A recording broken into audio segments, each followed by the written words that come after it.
क्या हाल है साथियों, मैं विकास कुमार आप लोग के अपने trustworthy channel collective study for success पे स्वागत करता हूं। 15 जुलाई का करंट अफेयर हम लोग देखेंगे हिंदी इंग्लिश दोनों ही भाषाओं में।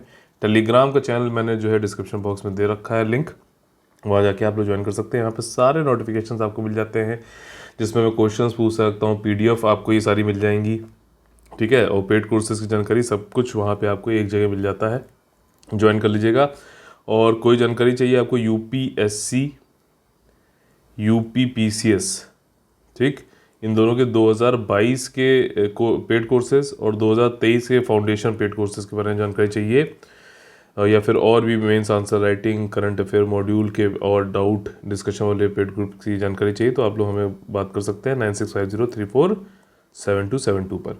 आज की जो 10 मोस्ट इंपॉर्टेंट टॉपिक्स हैं जो कि प्रीलिम्स और मेंस एग्जामिनेशन में आ सकते हैं UPSC UPPSC BPSC और 10 स्टेट PC एग्जामिनेशन में, वो हैं ये सारे जिनको अब हम लोग देखेंगे विस्तार से, ठीक है। तो चलिए विधिवत तरीके से देख लेते हैं। लेवेंडर स्केयर, ठीक, लेवेंडर स्केयर। अब देखो क्या है कि अभी कल हम लोगों ने बात करी थी टेलीस्कोप की, जेम्स वेब, जिसने बहुत ही खूबसूरत अभी तक की सबसे साफ जो है तस्वीर आकाशगंगा की गैलेक्सी की खींच के भेजी है। और ये जेम्स वेब टेलीस्कोप जो है ये सूर्य के ऑर्बिट में कक्षा में मतलब रहता है, और वहाँ से जो है आपका दुनिया में जो आकाश गंगाएं हैं वो कैसे इवॉल्व हुई, तारे कैसे बनते हैं उनको देखना, उनकी फ़ोटो भेजना, कहीं पे कोई जो है पोटेंशियल लाइफ के अगर कोई इन्वेस्टिगेट करो कहीं पे लाइफ और भी है हमारे पूरे ब्रह्मांड में, पहली जो गैलेक्सीज़ हैं वो कैसे फॉर्म हुई अर्ली यूनिवर्स में, ठीक है, वो सब करना है। अब देखो यहाँ पर इसके बारे में समझ लेते हैं। ये बड़ा मिरर है, ठीक, ये तो 6.5 मीटर का है प्राइमरी मिरर, लेकिन इसके सामने अगर आप देखोगे ना, ये देखो ये छोटा सा मिरर जो है ये आपका 0.74 मीटर का है, ठीक। तो इसके थ्रू जो है रोशनी जाती है, फिर इस बड़े मिरर पर पड़ती है और फिर ये कैप्चर करता है, ठीक। और ये देखिए 25 दिसंबर 2021 को एरियान 5 रॉकेट से लॉन्च किया गया था, नासा का है ये, और आपका फुली डिप्लॉयड हो गया था अपनी सन शील्ड में ये 4 जनवरी 2022 इस साल, ठीक। और डेस्टिनेशन पहुंच गया था 24 जनवरी 2022। तो वेट 6.2 टन है। अब देखो इसमें एक सबसे ज़रूरी चीज़ यहाँ पर ये है कि एक तो जो कल मैंने बताया था आप लोग को कि इंफ्रारेड से जो है ये खींचता है, इंफ्रारेड स्पेक्ट्रम को यूज़ करके फ़ोटोज़। और दूसरा ये है कि जो भी इसके कैमरे और स्पेक्ट्रोग्राफ होते हैं ना भाई साहब, उनको बहुत ही ठंडा रखना पड़ता है, ठीक, बहुत ही ठंडा रखना पड़ता है ताकि पूरे यूनिवर्स में कोई भी हीट सिग्नल आए बहुत ही बारीक सा भी तो उसको ईजिली ये कैप्चर कर पाए, ठीक। तो अब ये सब तो बात होगी जेम्स वेब टेलीस्कोप की, लेकिन जो इसमें नाम जुड़ा हुआ ना जेम्स वेब, ये एक्चुअली नासा के जो है हेड अधिकारी रहे थे आपका 1915-60s में, ठीक है। ये नासा को इन्होंने हेड किया था 1915-60s में। उस समय क्या है कि यहाँ पर एक क्लिफोर्ड नॉर्टन थे, ठीक, और उनको ये बोल कर निकाल दिया गया था कि तुम हो समलैंगिक हो, होमोसेक्सुअल हो, और ये काफ़ी अनैतिक, अशोभनीय, अपमानजनक जो है ये बात है, इसलिए उनको निकाल दिया गया था 1963 में। उस समय ये जेम्स वेब ही जो है वो हेड थे नासा के। और यहाँ पर LGBTQ जो है, ठीक है ना, लेस्बियन, गे, बाइसेक्सुअल, ट्रांसजेंडर और क्वीर, ठीक, तो इन सब ने जो है क्रिटिसिज्म किया है कि ये नाम चेंज कर दिया जाना चाहिए इस टेलीस्कोप का, क्योंकि ये जो है इस तरीके के इन्होंने रोल किया था। और इसको जो है लेवेंडर स्केयर बोला जाता है नासा में, US स्पेस एजेंसी में लेवेंडर स्केयर बोला जाता है इस नाम से। LGBTQ जो कम्युनिटी है उसके खिलाफ भेदभाव को लेवेंडर स्केयर बोलते हैं, बस इतना ध्यान रख लेना। 1961 क्लिफोर्ड नॉर्टन को निकाला गया था, और अभी जो है 2021 में 4 एस्ट्रोनॉमर ने बोला भी था कि इसका नाम चेंज कर दिया जाए, साइंटिफिक अमेरिकन कर दिया जाए, कुछ इस तरीके का। अगला टॉपिक है international child sexual exploitation initiative. अब देखो पूरी दुनिया में इंटरपोल मतलब इंटरनेशनल पुलिस ऑर्गेनाइजेशन, इसमें हर देश की जो पुलिस है या फिर उसमें एक नोडल एजेंसी होती है जो कि सब मिलकर जो है पूरे इंटरनेशनली वर्क करते हैं, एक दूसरे के साथ में कोलैबोरेट करते हैं और क्राइम को कम करते हैं। अब यहाँ पे किस क्राइम की बात हो रही है? चाइल्ड सेक्सुअल एक्सप्लॉयटेशन की बात हो रही है। और भारत की तरफ से जो नोडल एजेंसी है इंटरपोल में वो कौन है? CBI है। CBI अब इस इनिशिएटिव में जुड़ गई है और ये जो है इंटरपोल के साथ में मिलकर इन्वेस्टिगेट करेगी कि भैया चाइल्ड सेक्स अब्यूज़ ऑनलाइन हो रहा है, और अगर हो रहा है तो कौन है, कौन एब्यूज़र है, कौन विक्टिम है, क्राइम सीन क्या ऑडियो विजुअल क्लिप होनी चाहिए, ये सब सॉफ्टवेयर बनाकर जो है इस तरीके के विक्टिम को और जो है उन लोग को जो है पकड़ा जाएगा, देखा जाएगा। इंटरपोल के बारे में समझ लेते हैं। ये एक वर्ल्ड का सबसे बड़ा इंटरनेशनल पुलिस ऑर्गेनाइजेशन, जैसा मैंने आपको बताया। 195 मेंबर है। इसका हेडक्वार्टर लियोन में है, फ्रांस में है लियोन, ठीक है।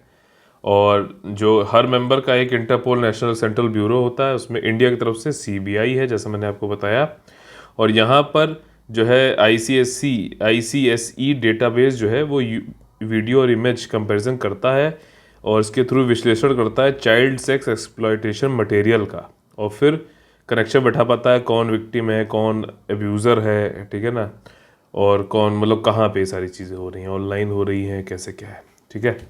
तो ये चीज़ें हैं। इंडिया जो है अगर देखा जाए तो 68th कंट्री है जिसके पास अब ये एक्सेस आ जाएगा। आईसीएसई इंटरपोल का जो आईसीएसई है उसका डेटाबेस जो है, ठीक ना, ऑडियो वीडियो इन सब का, उसका एक्सेस करके सीबीआई एक्सेस करेगा, देखेगा, समझेगा और फिर सॉफ्टवेयर की मदद से बताएगा कि हाँ विक्टिम कौन है, अब्यूज़र कौन है, ये सारी चीज़ें, ठीक। तो इम्पॉर्टेंट है। और यहाँ पर एक फैक्ट यहाँ पर ये भी है कि इंटरपोल ये बताता है कि जो डेटाबेस है ये आइडेंटिफाई कर पाता है 7 चाइल्ड विक्टिम्स एवरी डे। तो मतलब 7 बच्चों को जो है एक तरीके से बचाया जा रहा है और हम इसमें वर्क कर सकते हैं। फैक्ट बुक एक बनाया करो, मेंस में ये सारे चाइल्ड से संबंधित, चाइल्ड सेक्सुअल एक्सप्लॉयटेशन संबंधित क्या चीज़ें हैं वो सब वहाँ पे लिखा करो, ताकि आखिरी में जो है मेन से पहले आप रिवाइज कर पाओ और लिख पाओ अच्छे अच्छे फैक्ट्स। जस्टिफाई करने के लिए काफ़ी इंपॉर्टेंट हो जाता है। अब है Taranga hill Ambaji Abu road new railway line, ठीक। प्रधानमंत्री जी ने अभी अप्रूवल दे दिया है कि कंस्ट्रक्ट करो भैया जो न्यू रेलवे लाइन है तरंगा हिल अंबाजी अबू रोड वाली, ठीक है। मिनिस्ट्री ऑफ रेलवे को बोला गया है। Cabinet committee of economic affair के चेयरमैन कौन होते हैं? प्राइम मिनिस्टर होते हैं, ठीक है। तो उन्होंने बोल दिया बनाओ। 116 किलोमीटर की है, जितना पैसा लगे कोई दिक्कत नहीं है। अंबाजी के बारे में समझ लेते हैं। अब जो ये लोकेशन है ना, ये हमारे लिए काफ़ी इंपॉर्टेंट हो जाती है। तो अंबाजी एक ऐसा मतलब धर्म तीर्थ स्थल है जो कि 51 जो शक्ति पीठ है ना उनमें से एक है, और यहाँ पर लाखों लोग आते हैं। गुजरात में लाखों जो है जो है ये आपके भक्त आते हैं यहाँ पर, ठीक है, अंबाजी पे। 51 शक्तिपीठ में से एक है ये, ठीक है। तो फैसिलिटी हो जाएगी, ये रेलवे लाइन बन जाएगी। तो इसी प्रकार से जो डिवोटी हैं अजीतनाथ जैन टेम्पल के, जो विजिट करते हैं अजीतनाथ जैन टेम्पल, अच्छा 24 तीर्थंकर हुए हैं जैनिज्म में, ठीक है। वर्धमान हो गए, बहुत सारे आपने नाम सुने भी होंगे। पहला कौन से थे, आखिरी कौन से हैं, और एक महिला थी। कई बार लोग डिस्प्यूट करते हैं कि नहीं कोई महिला जैन तीर्थंकर नहीं रही है, लेकिन थी, बताया गया है। वो कौन थी, पहला आखिरी और महिला तीर्थंकर कौन थी 24 जैन तीर्थंकरों में से, बताइए। तो देखो ये तरंगा हिल पर अजीतनाथ जैन टेम्पल है, तो इस पर भी कई लोग मिलने आते, मतलब डिवोटी आते हैं, भक्त आते हैं, तो उनको भी इस रेलवे लाइन से मदद मिलेगी, ठीक। ये रेलवे न्यू लाइन है और ये बनाई जाएगी आपका, और जो है डबलिंग भी करी जा रही है। जो रेलवे ट्रैक है एक की जगह 2, ताकि बोला एक ट्रेन इधर जा रही है, एक ट्रेन इधर जा रही है, आसानी से जा सके, टाइम वाइम बचे, और जो है एक्सीडेंट के भी चांसेस कम हो, तो वो सब भी किया जाएगा। अगला टॉपिक है mechanism to settle trade payment in Indian rupee. मैं आपको कई बार बोलता हूँ कि जब हम कोई चीज़ बाहर इंडिया से बाहर भेजते हैं, एक्सपोर्ट करते हैं, तो हमको जो है जो मतलब मिलता है पेमेंट, वो किस में मिलता है? डॉलर में। फिर उसको इंडिया में ला के आरबीआई के थ्रू हम एक्सचेंज करते हैं, और फिर इंडिया आईएनआर में चेंज करके हमको मिल जाता है जो भी करंट एक्सचेंज रेट चल रहा है। जैसे अभी किसी के पास किसी का पेमेंट हुआ $1 में, तो उसको 79 कुछ रुपीज़ मिल जाएंगे, ठीक। वैसे ही जब हम इंपोर्ट करते हैं, तो जो हम इंपोर्ट कर रहे हैं तो हमें पेमेंट देना पड़ता है, तो हम किस में देते हैं? ज़्यादातर डॉलर में, ज़्यादातर बोल रहा हूँ, US डॉलर में देना पड़ता है। तो हम रुपये इकट्ठा करेंगे 79, और फिर $1 खरीद के हमें पेमेंट करना पड़ता है।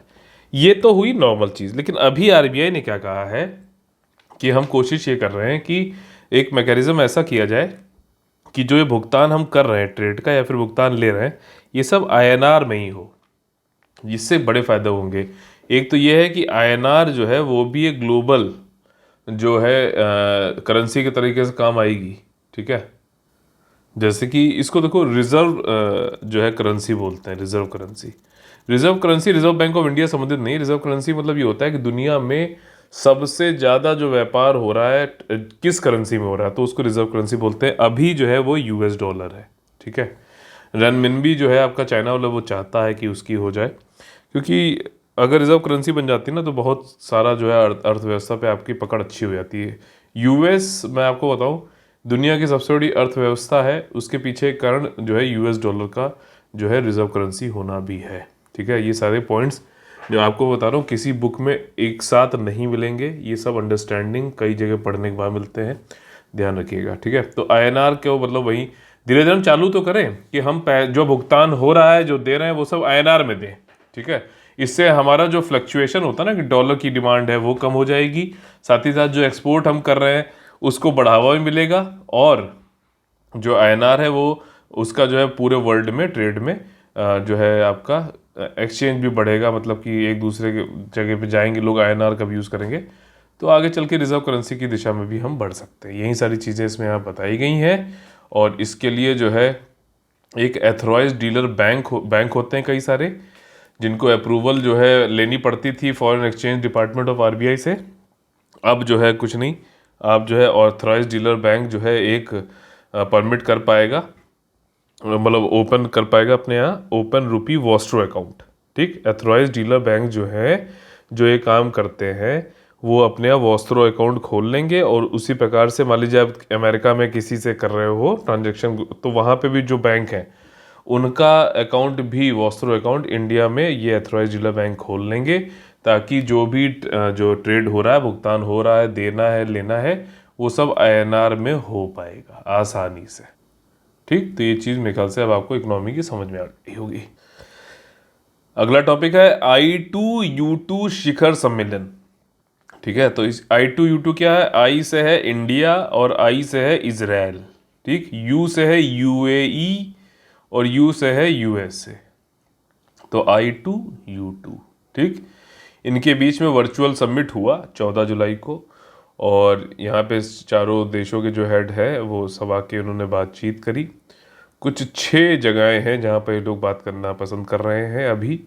वो कौन कौन जगह हैं? म्यूचुअली आइडेंटिफाइड, आपस में डिस्कस करके आइडेंटिफाई करी गए कुछ एरियाज, जैसे कि water, energy, transportation, space, health और फूड सिक्योरिटी, ठीक है ना।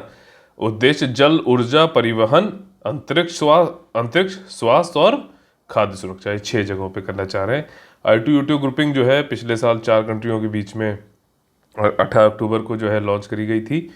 और each country also has Sherpa level interaction, मतलब कि ये हेड ऑफ स्टेट तो चलो आप बात कर रहे हैं अभी वर्चुअली, लेकिन शेरपा नेपाली वर्ड से आया है, जिसका मतलब होता है गाइड, ठीक। और कोई ये बड़े बड़े जो आपके ये होते हैं सबमिट होते हैं, तो हर समय तो आप ये कह दो कि मोदी जी, जो बिडेन और ये अल मोहम्मद जैन जो है, ठीक है, जैद अल नहायान और यार लेपिड, ये सब लोग हर दूसरे दिन अगर मिलने लगे तो बाकी चीज़ों पे काम ही नहीं कर पाएंगे।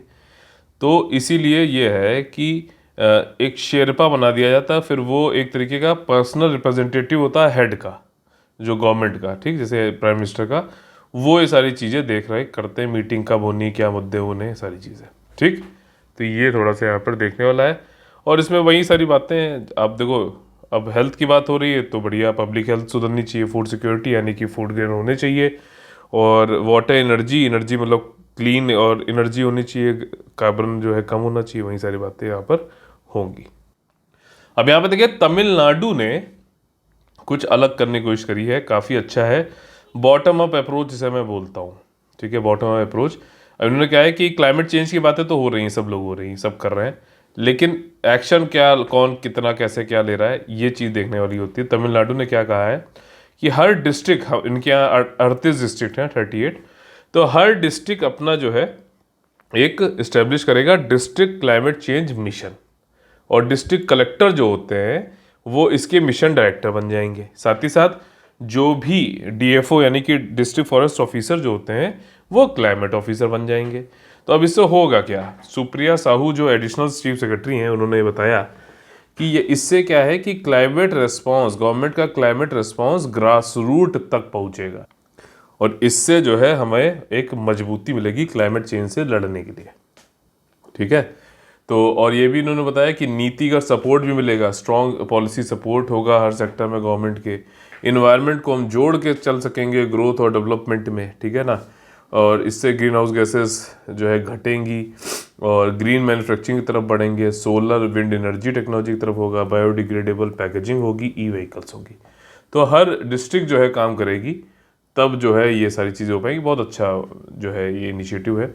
कलेक्टर क्या करेंगे भाई साहब? ये district level climate change mitigation और अडाप्टेशन प्लान बनाएंगे, यानी कि शमन और अनुकूलन योजना तैयार करेंगे डिस्ट्रिक्ट कलेक्टर महोदय। और इसके अलावा कैपेसिटी को बिल्ड करना है, इनपुट देना है, लो कार्बन और क्लाइमेट रेजिलिएंट डेवलपमेंट प्लान कैसे क्या बने। तो अच्छा है ना, सारे डिस्ट्रिक्ट बना के भेजेंगे और फिर उसके बाद कोई चीज़ बेस्ट प्रैक्टिस करनी है या फिर कुछ सीखना है तो स्टेट लेवल पे भी लोग जो मतलब इन्वायरमेंट मिनिस्ट्री है वो भी देख सकेगी और फिर सीख सकेगी। इसके अलावा तमिलनाडु में एक सिंगल यूज़ प्लास्टिक पर बैन है, उससे संबंधित एक कैंपेन है, इसका नाम है मींदम मंजपाई। मींदम मंजपाई कैंपेन जो है use of single use plastic को बैन करने से संबंधित है, तमिलनाडु की ये कैंपेन है। ठीक, कलेक्टर जो है इस पर भी वर्क करेंगे, क्लाइमेट स्मार्ट विलेजेस बनाएंगे और बायोशील्ड बनाएंगे कोस्टल यानी तटीय क्षेत्र में। ठीक, बायोशील्ड। इसके अलावा जो पैसे उसे दिए गए हैं, चलिए वो ठीक है। 38 डिस्ट्रिक्ट में 3.80 करोड़ रुपया दिया गया है और तमिलनाडु क्लाइमेट चेंज मिशन को जो कलेक्टर हैं वो करेंगे सुपरवाइज। ठीक है, अगला टॉपिक है इंडियाज क्लीन एनर्जी टारगेट्स। अभी देखो क्या है कि हम लोग ने पढ़ रखा है पंच अमृत। ठीक, मोदी जी ने जब ग्लासगो में गए थे, आपका COP26 हो रहा था ग्लासगो में, तो वहाँ पे मोदी जी ने कहा था कि अब हम जो है 40% नहीं बल्कि 50% जो है क्लीन एनर्जी के थ्रू जो है हम अपनी टोटल एनर्जी का क्लीन एनर्जी के थ्रू कितनी एनर्जी पाएंगे? 50% तक पाएंगे 2030 तक। इससे पहले जो टारगेट था ये पेरिस कॉन्फ्रेंस जो हुआ था UNFCCC का, जो कि COP21 था, उसमें हमने क्या टारगेट रखा था? 40% का। तो अगर अभी आप देखो तो भारत में टोटल 162 गीगावाट है, जिसमें से अक्षय ऊर्जा, नवीकरणीय ऊर्जा, रिन्यूएबल एनर्जी जो है वो करीबन जो है आपकी 41% है।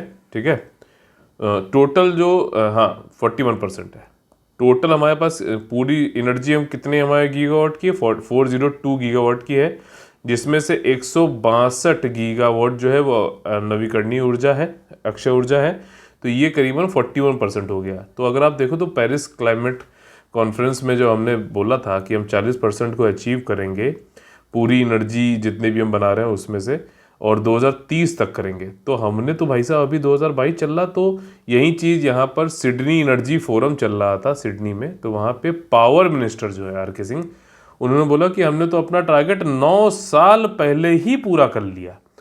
और इसीलिए मोदी जी ने फिर कहा कि थोड़ा एम्बिशन अपना बढ़ाते हैं, 50% तक जो है अब हम अक्षय ऊर्जा का मतलब एम करेंगे 2030 तक। यही चीज़ गुणगान वहाँ पे इन्होंने किया है और बताया है। ठीक, तो यहाँ पे कितनी अभी हमारी इलेक्ट्रिसिटी इंस्टॉल्ड है वो सब, ये फैक्ट इंपॉर्टेंट है। 41% हो गया, 162 गीगावाट है एब्सोल्यूट नंबर में, ये सब ध्यान रखना। 500 गीगावाट तक हमारी टोटल एनर्जी हो जाएगी और उसका 50% हमारा क्लीन ग्रीन एनर्जी होगी 2030 तक। ये हमारा नया टारगेट है। ठीक, और ये पहले 40% था 2030 तक, यही सब इन्होंने बताया। सिडनी एनर्जी फोरम में कौन कौन आता है भाई साहब? यूनाइटेड स्टेट्स, जापान, इंडिया, ठीक है, और ऑस्ट्रेलिया तो होगा ही होगा, इंडोनेशिया, पैसिफिक आइलैंड, समोआ, ये सब आते हैं इसमें। ठीक है, सोलर, हाइड्रोजन, क्रिटिकल मिनरल और बैटरीज पर बात हो। अच्छा, मैंने आप लोगों को पीछे पढ़ाया भी था, 2 दिन लगातार ये करंट अफेयर में था। क्रिटिकल मिनरल्स क्या क्या है? ठीक, मैंने आप लोग बताया कुछ याद आ रहा है कि मैंने आप लोग को एक जो है ट्रिक बताई थी। कोहली आया ऑस्ट्रेलिया से, इलेक्ट्रॉनिक व्हीकल चलाएगा। ठीक, तो कोहली क्या था यहाँ पे? कोबाल्ट, लिथियम, ठीक, और ग्रेफाइट था क्या? कंफर्म करके बताइएगा, ठीक है। ये चीज़ है। अगला जो है वो जीनोमिक्स। देखो WHO ने एक साइंस काउंसिल यानी कि विज्ञान परिषद बनाया था, उसने अपनी पहली रिपोर्ट निकाली है और पहली रिपोर्ट जो है फोकस किस पे थी, जीनोमिक्स पे थी, जीनोमिक्स, ठीक है। तो ये ऐसा होता है, पूरी एक एक चीज़ बताऊंगा इसमें, साइंस एंड टेक्नोलॉजी से संबंधित है ये, लेकिन नॉन साइंस बैकग्राउंड वालों को आसानी समझ में आएगा।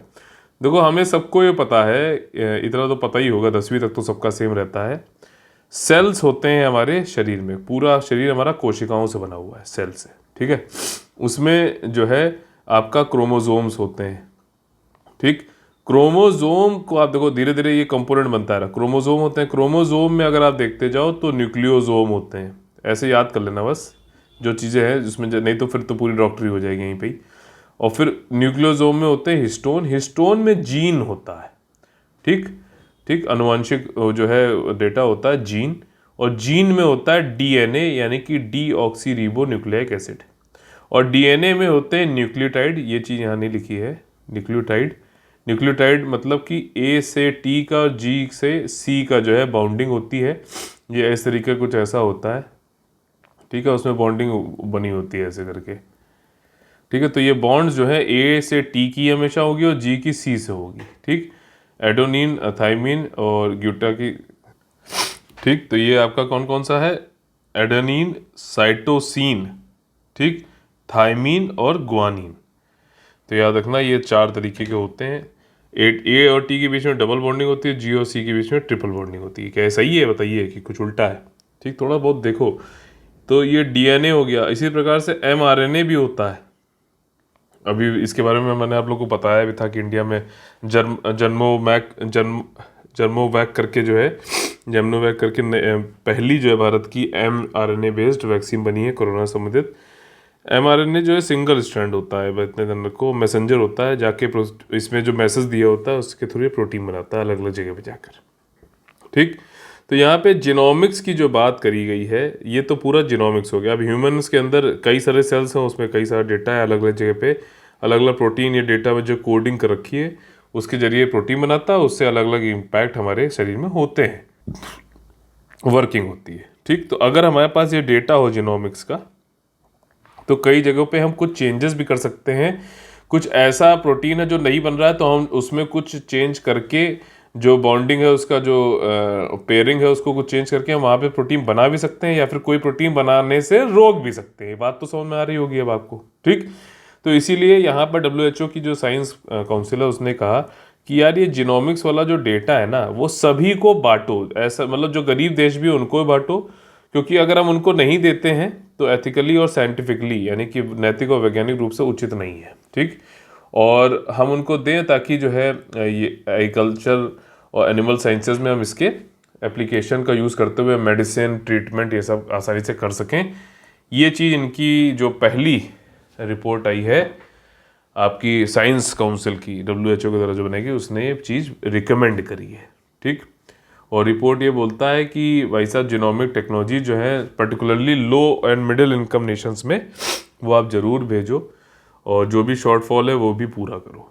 तो ये चीज़ उन्होंने बोली काफ़ी इंपॉर्टेंट। बट आपको क्या लगता है कि ये देंगे क्या गरीब देशों को, बताइएगा कमेंट करके।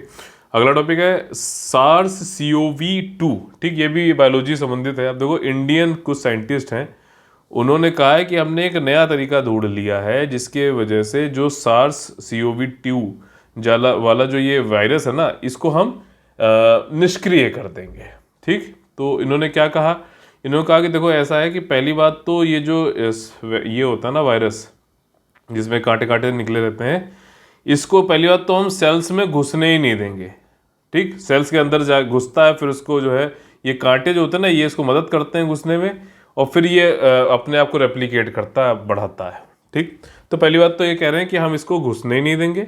और दूसरी चीज़ जो है, इन जो ये वायरस है ना, इनके हम गुच्छे बना देंगे, आपस में ही बॉन्डिंग कर देंगे, तो ये घुस भी नहीं पाया करेंगे सेल्स, ठीक। तो ये मतलब 2 चीज़ें इसमें हो जाएंगे। तो यहाँ पर अब क्या है कि इसका कौन सी चीज़ का उपयोग करोगे भैया कि ये घुस भी नहीं पाएगा और आपस में ही गुच्छा बना लेगा, ये क्या क्या चीज़ है, कैसे होगा। तो उन्होंने बोला हम ये पेप्टाइड के थ्रू करेंगे। पेप्टाइड्स क्या होते हैं ये आपके दिमाग में अब आ रहा होगा, भैया ये नई चीज़ कुछ बता दी उन्होंने, पेप्टाइड। तो पेप्टाइड ये समझ लो कि आपके शरीर में जो भी प्रोटीन बनता है ना, वो सब एमिनो एसिड की वजह से बनता है। और एमिनो एसिड के बीच में जो बॉन्डिंग होती है, दो से ज़्यादा 50 तक की जो पेयरिंग बनती है, उसको हम, जैसे 2 एमिनो एसिड की पेयर है तो उसको भी पेप्टाइड बोल सकते हैं, और 50 एमिनो एसिड की अगर कोई पेयर है तो उसको भी हम लोग पेप्टाइड बोल सकते हैं, उसको मल्टीपल पेप्टाइड, पॉलीपेप्टाइड बोलते हैं। और उनके बीच में जो ये बॉन्डिंग होती है ना, उसको पेप्टाइड बॉन्ड कहते हैं, बस इतना समझ लो। और पेप्टाइड का ही उपयोग यहाँ पर ये इंडियन साइंटिस्ट ने बोला है कि करेंगे हम, कि ये ना तो ये सेल्स में घुस पाए, ठीक, और उसको जो है क्लम्स बन जाए तो आपस में इकट्ठा हो जाए, घुस भी ना, मतलब आगे भी ना जा पाए। तो पेप्टाइड एक तरीके से एंटीवायरल की तरह उपयोग होगा, नई क्लास ये बन गई है, ठीक। और यहाँ पे साइंटिस्ट जो है Indian institute of science Bangalore होगा जहाँ तक है, और ने कोलैबोरेट किया था किसके साथ में, ये CSIR institute of microbial technology के साथ में, ठीक। अगला टॉपिक है जेंडर गैप इंडेक्स। कौन निकालता है? वर्ल्ड इकोनॉमिक फोरम निकालता है। कहाँ पर है? डेवोस, स्विट्जरलैंड में इसका मतलब मुख्यालय। और इस बार जो है 2022 में 146 देशों में भारत की रैंक है 135, ठीक। इससे पहले 2021 में देखा जाए तो 156 देशों में भारत की रैंक थी 140। तो 10 कंट्रियां इस बार कम हो गई हैं और रैंक जो है सिर्फ 5 कम हुई है, ठीक। तो ये चीज़ है। इस जो ये इंडेक्स होता है ना, इसमें कुछ इंडिकेटर्स होते हैं 4 तरीके के, सब इंडेक्स होते हैं। अनुसूचियां जो है इसमें कितनी है? 4 सब अनुसूचियां, उप अनुसूचियां हैं।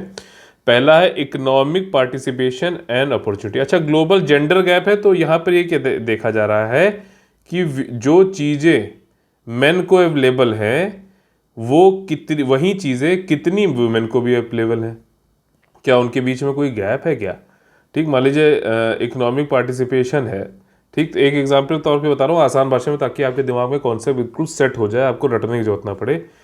तो मान लीजिए पूरे देश में अगर 100 सीटें हैं CEO की, ठीक, 100 सीटें CEO की हैं पूरे देश में, तो उसमें से मान लीजिए अगर 62 मेन को मिली हुई हैं और 38 वीमेन को मिली हुई हैं, तो बीच में कुछ गैप है ना, ठीक है ना। समझ में आ रही ना बात, मतलब आसान भाषा में, अगर दोनों 50-50 पे होते तो इक्वालिटी होती, लेकिन दोनों के बीच में गैप है, 62 मेन ज़्यादा हैं, वीमेन कम है, तो उस केस में क्या है, स्कोर हमारा कम हो जाएगा, जेंडर गैप जो है वो बढ़ रहा है।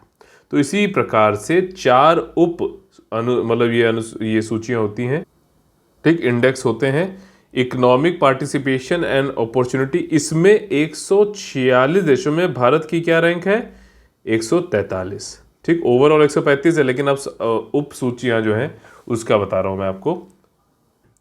उप सूचकांक होगा, सूचकांक, ठीक है। तो इकोनॉमिक पार्टिसिपेशन एंड अपॉर्चुनिटी में 143 है, नीचे से चौथा, ठीक।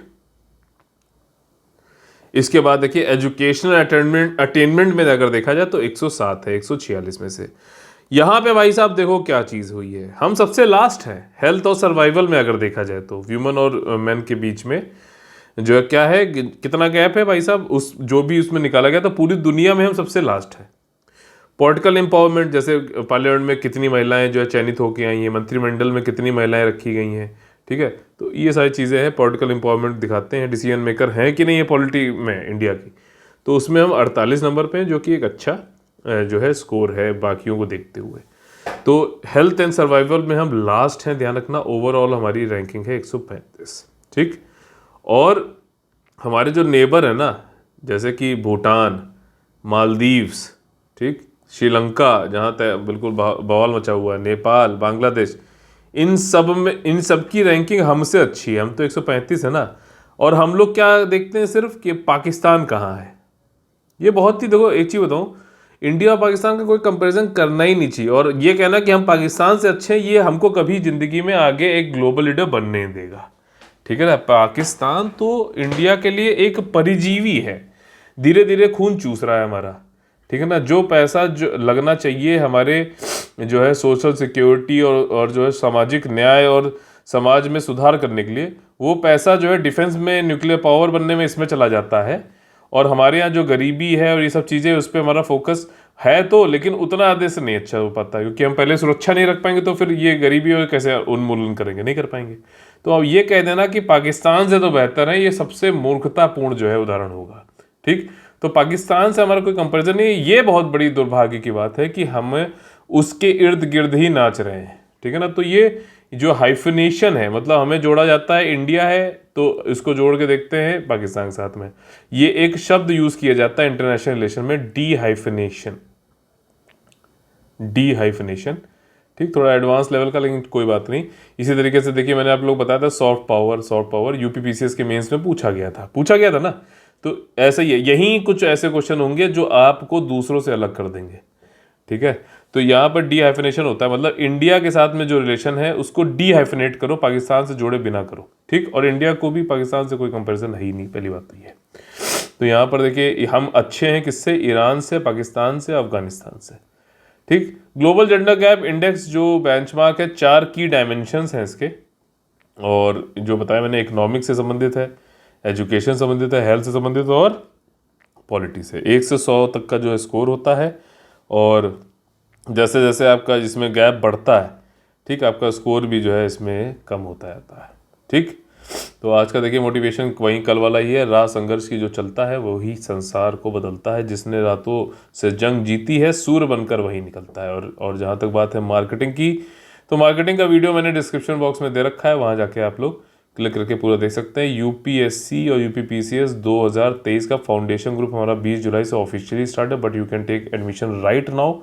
आप लोग को जो है इनिशियली आप 5,000 रुपये देकर भी इसको ज्वाइन कर सकते हैं। ठीक है, इंस्टॉलमेंट की इसमें सुविधा उपलब्ध है, बाकी जो है बहुत ही कम, बहुत ही नॉमिनल फीस है, मैं आपको बता रहा हूँ। ठीक, ये वाला जो 2023 वाला बैच है ये 15 महीने से ज़्यादा का है। ठीक, उसमें फ़ीस है 25,000 रुपये, और ये 27-28,000 रुपये की बहुत ही कम है। ठीक, और इसमें हम लोग पूरी चीज़ बेसिक से A to Z करेंगे, बेसिक से बिल्कुल ऐसा कि श्योर शॉर्ट आपका सिलेक्शन हो। ठीक, वो देखिए कई लोग सिर्फ एमसी में विश्वास रखते हैं। एमसी क्या है, वो एमसी है मनी कलेक्शन। उनका बस मनी कलेक्शन हो जाएगा, फिर आपको वो जो है मटेरियल की बौछार करेंगे, आपको कुछ समझ में आएगा नहीं, कहाँ से स्टार्ट करें कहाँ ख़त्म करें। एग्ज़ाम के होने के 4 साल भी निकल जाएंगे, 5 साल में आप एक बार भी पूरा पढ़ नहीं पाएंगे, रिवीजन तो बहुत दूर की बात है। तो वहाँ पे सिर्फ क्वांटिटी पे भरोसा किया जाता है। 6-7 साल पुरानी जो पीडीएफ पूरी बनी हुई है उन्हीं को दोबारा से दिया जा रहा है, और बल्कि उनको ये नहीं कि रिफाइन करें। ठीक है, तो उसको वही चीज़ बार बार वो देते रहते हैं, और उसको फिर बता देंगे ये BPCL आपको करना है, IOCL पता नहीं कौन सा पेट्रोल लगा रखा है। तो वो सब खैर फालतू चीज़ें हैं, बिल्कुल इलॉजिक अनऑर्गेनाइज तरीके से जो लोग उनसे जुड़े हुए हैं, और उनसे आप पूछ सकते हो, समझ सकते हो। ज़्यादा चकाचौंध के चक्कर में दिक्कत हो जाती है।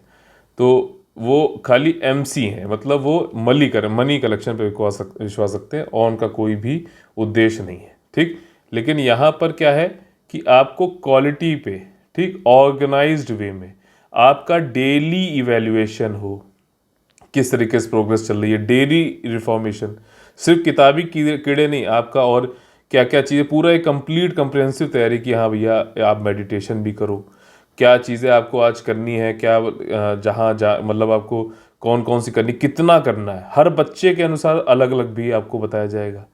ठीक है ना, ऐसा नहीं है कि देखो 2 चीज़ें होती हैं, एक होता है विकासशील देश, ठीक, जिसको डेवलपिंग कंट्रीज हम बोलते हैं, और एक होता है विकसित देश। अब यहाँ पर दिक्कत क्या है कि कई लोग जो है खाली जिन्होंने हर जगह से चेपा चापी करके मटेरियल किसी तरह तैयार कर लिया है, ठीक, सीढ़ियाँ बना ली उनको पायरेटेड वाली, तो वो आपके ऊपर पूरा मटेरियल एकदम उड़ेल देंगे।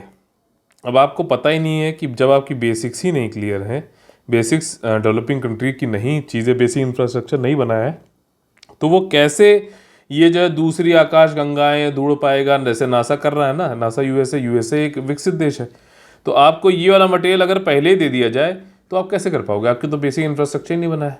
ठीक, फिर आप हो जाते हो कंफ्यूज, फिर आप सोचते हो क्या किया जाए, लाओ टेस्ट सीरीज ही कर डालता हूँ। टेस्ट सीरीज में किसी एक टॉपिक का एक छोटा सा अंश आपको जो है खाली आपको मतलब वो भी पूरे तरीके से नहीं आ सकता मुझे लगता है। आपने क्वेश्चन सॉल्व किया, आपने आंसर पढ़ लिया, हाँ A है, बस आपको लगा कि सब कुछ सही हो गया, नहीं, पूरा टॉपिक आपको पढ़ना चाहिए। ठीक है, पूरा टॉपिक। तो ये सारी चीज़ें लूप होल्स हैं, बहुत तगड़ी लूप होल्स है, और वो ये चीज़ें ना आपको बताएंगे ना सही करने की कोशिश करेंगे, क्योंकि उनका एक ही उद्देश्य है कि इतना मटेरियल दे दो कि बच्चे को ये लगे कि हाँ बहुत कुछ मिल गया, जितने मैंने पैसे दिए थे, अगर मैं बुक शॉप पे जाता तो मुझे हो सकता है कि उससे डबल ट्रिपल पैसे देने पड़ते, मुझे तो यहाँ पे छपा छपाया एक साथ मिल गया।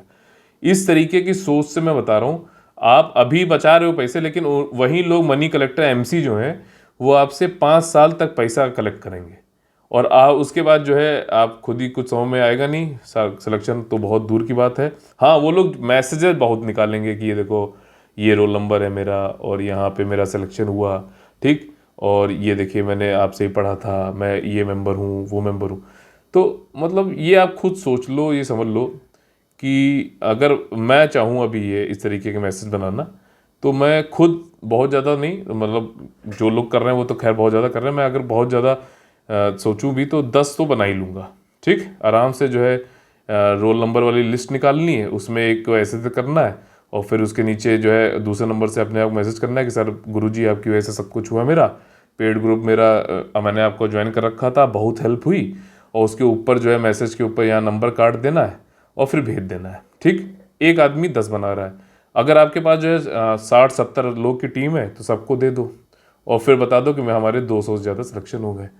तो ये मतलब कोई अगर आके मैं कहता हूँ वैसे बनाए वीडियो कि ये मैं हूँ, मेरा नाम ये है और ये रोल नंबर है और इस पे मैंने यहाँ पे इनसे किया था, तो मेरे ख्याल से बहुत ही मुश्किल है। हाँ, छोटे मोटे कोई एग्ज़ाम में जिसमें 40-40 साल तक के टीचर और जो है जिन्होंने बहुत पूरी ज़िंदगी उसमें लगा दी, तो उसमें हो सकता है कि उनके 1-2 हो गए हों, तो वो तो चलो चल सकता है, लेकिन जिसके लिए माना जा रहा है, बताया जा रहा है, वो नहीं है, वो सब पूरा फेक है, चकाचौंध है, खाली मार्केटिंग वाला दिमाग है और कुछ नहीं। मतलब वो लोग व्यापारी हैं कुल मिला के देखा जाए तो, ठीक, और हम लोग एजुकेटर्स हैं, हम आपको एजुकेट करते हैं, आपके सिलेक्शन के लिए काम करते हैं, मनी कलेक्शन के लिए नहीं। बाकी देखिए आपका पूरा विवेक है, डिस्क्रिशन है, आपकी अपनी जो एनालिसिस है, मेरा काम खाली अवेयर करने का है, आपको अवेयरनेस नहीं है बच्चों में, इसीलिए ये सारी चीज़ें फंस जाते हैं, ठीक। कोई भी ऐसा सुनहरा मटेरियल नहीं है जिसके जरिए आपका जो है सिलेक्शन हो सकता है, और ये लिख देने से कि जैसे मैं जो चीज़ें बोल रहा हूँ, मैं देख रहा हूँ वो सारी चीज़ें वो वहाँ पे बोल दे रहे हैं, लिख दे रहे हैं, ठीक। मैंने बोला genuine feedback from genuine student, तो वो उन्होंने पूरा वो भी कॉपी पेस्ट कर लिया। मतलब कितने बड़े चेपा चापी हो तुम कि तुम्हें किस मतलब क्या कहा जाए। कोई बात नहीं, कोई बात नहीं, इसमें जो भी है तुम कर लो, लेकिन फाइनली तो भाई साहब ये है कि ऐसे करने से बच्चों का भला होता, तुम नहीं कर पा रहे हो, क्वांटिटी दिखा के और मतलब ये फेक मैसेज दिखा के बड़ा मुश्किल है। जो बच्चे नहीं हो पाए सेलेक्ट वो नहीं बोल रहे हैं, जो सेलेक्ट हैं वो तो कभी बोलते भी नहीं है कि हमारा हुआ है, ठीक है। लेकिन चलो जो फंस जा रहे हैं बच्चे वो देखा जाएगा उनका, वो बाद में आके एक साथ बोलना जरूर स्टार्ट करेंगे। खैर, तो चलिए मिलते हैं अगली वीडियो, तब तक के लिए आप लोग से लेते हैं अलविदा। अच्छा, इस करंट अफेयर का रोज मैं 10 बजे, सुबह 10 बजे आपको एमसीक्यू देता हूँ, ठीक। उन एमसीक्यू को आप जरूर देखा करो, क्योंकि मैं उसमें लिटरली बताता हूँ कि एग्जाम टाइम में आपको किस अप्रोच से क्या क्या चीज़ें देखनी है, क्या क्या चीज़ें नहीं देखनी है, ठीक है ना। अगर मैं चाहूँ तो उसका एमसीक्यू का पीडीएफ आपको ऐसे ही जो है टेलीग्राम चैनल पे डाल दूँ और फिर बात खत्म हो जाए, लेकिन वो नहीं है, पूरी चीज़ मैं एक एक बताता भी हूँ, हर एक क्वेश्चन अलग है, और क्वालिटी से मतलब क्वांटिटी से ज़्यादा जो है अपना क्वालिटी फोकस है। तो उसमें मैं आपको रोज़ 7-8 क्वेश्चन करीबन कराता हूँ और बताता हूँ भैया इस पर ये चीज़ ध्यान दो, इस पर ये चीज़ ध्यान दो, वो बेसिकली आपकी बहुत हेल्प करने वाला, तो उसको मिस मत करना, जरूर देखना। चलिए मिलते हैं अगली वीडियो में, तब तक के लिए आप लोग से लेते हैं अलविदा। जय हिंद, जय Bharat, all the very best है, वंदे वंदे मातरम।